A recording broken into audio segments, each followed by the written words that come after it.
శ్రీమాత్రే నమః. నమస్తే అండి. Welcome to my channel Lakshmisri kitchen veg recipes. ఈరోజు వీడియోలో శ్రావణ మాసం సందర్భంగా లలిత అమ్మవారికి ఎంతో ప్రీతికరమైన గుడాన్న ప్రసాదాన్ని ఎలా తయారు చేసుకోవాలో చూపించబోతున్నానండి. దీన్నే బెల్లపు అన్నం అని కూడా అంటారు. చాలా రుచిగా ఉంటుందండి. అలాగే చాలా త్వరగా కూడా తయారు చేసుకోవచ్చు. రుచి అయితే గుడిలో పెట్టే ప్రసాదంలా చాలా బాగుంటుందండి. ఎటువంటి హడావిడి లేకుండా ఈ శ్రావణ శుక్రవారం అమ్మవారికి గుడాన్న ప్రసాదాన్ని తయారు చేసి నైవేద్యంగా పెట్టండి. అమృతంలా ఉంటుంది. ఇక ఆలస్యం చేయకుండా ఈ గుడాన్న ప్రసాదాన్ని ఎలా తయారు చేసుకోవాలో వీడియోలోకి వెళ్ళి చూసేద్దాం. అంతకంటే ముందుగా ఫస్ట్ టైం కనుక మన ఛానల్ చూస్తుంటే ప్లీజ్ తప్పకుండా సబ్స్క్రైబ్ చేసుకోండి. అలాగే వీడియో నచ్చితే కనుక లైక్ చేయడం మాత్రం మర్చిపోకండి. ఇక వీడియోలోకి వెళ్ళిపోదాం. ముందుగా ఒక ప్రెషర్ కుక్కర్ తీసుకుని ఇందులో బియ్యం వేసుకోవాలి. నేను ఇక్కడ చిన్న బౌల్తో బియ్యం తీసుకున్నానండి. ఇవి టీ గ్లాసుల బియ్యం ఉంటాయి. ఈ బియ్యం వెయిట్లో 80 గ్రాముల దాకా ఉంటాయండి. ఈ టీ గ్లాసుల బియ్యంతో చేస్తే కనుక మనకి చాలా అవుతుంది. అందుకని కొద్దిగా చేసుకుంటే సరిపోతుందండి. ఈ బియ్యాన్ని 1-2 సార్లు బాగా కడగాలి. బాగా కడిగిన తర్వాత ఇందులో మనం ఏ కప్పుతో అయితే బియ్యం తీసుకున్నామో అదే కప్పుతో 5 గ్లాసుల నీళ్లు పోసుకోవాలి. ఇలా 5 కప్పుల నీళ్లు పోయడం వల్ల అన్నం అంతా కూడా బాగా మెత్తగా ఉడుకుతుంది. ఇలా ఉడకడం వల్ల మనం వేసిన బెల్లం అంతా కూడా అన్నానికి బాగా పడుతుంది. ఇలా 5 కప్పుల నీళ్లు పోసుకున్నాక మూత పెట్టేసి 3 విజిల్స్ వచ్చేదాకా ఉడికించుకోవాలి. ఇప్పుడు ప్రెషర్ అంతా పోయిన తర్వాత మూత తీసి చూద్దామండి. అన్నం అంతా కూడా ఇలా బాగా ఉడకాలి. మెత్తగా ఉడికితే కనుక బాగుంటుందండి.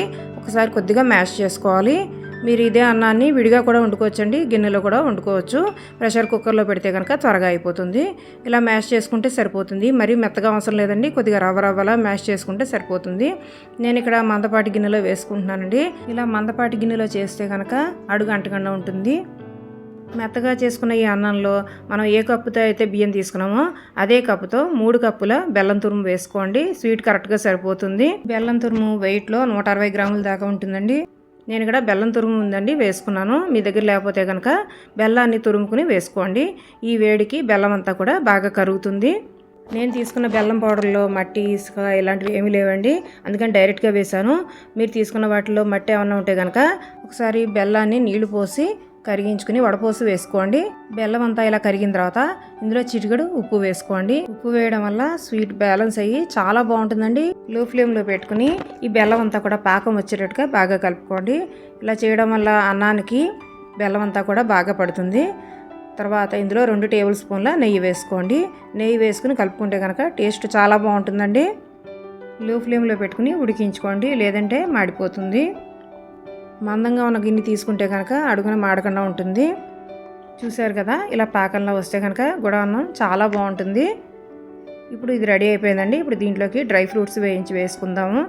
స్టవ్ మీద ప్యాన్ పెట్టుకుని ప్యాన్ హీట్ అయిన తర్వాత 2 టేబుల్ స్పూన్ల నెయ్యి వేసుకోవాలి.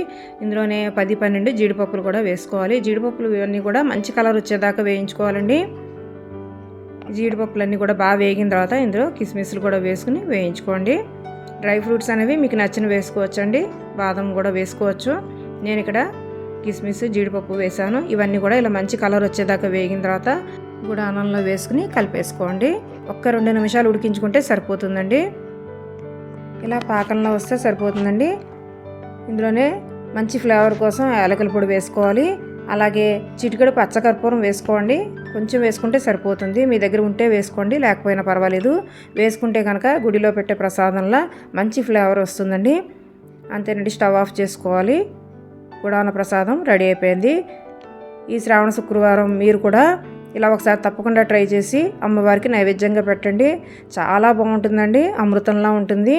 మీరు కూడా తప్పకుండా ట్రై చేసి ఎలా వచ్చిందో నాకు కామెంట్ ద్వారా తెలియచేయండి.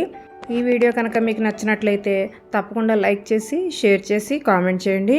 ఇలాంటి మరిన్ని మంచి వీడియోస్ కోసం లక్ష్మీశ్రీ కిచెన్ వెజ్ రెసిపీస్ ఛానల్ని తప్పకుండా సబ్స్క్రైబ్ చేసుకోండి. Thank you for watching.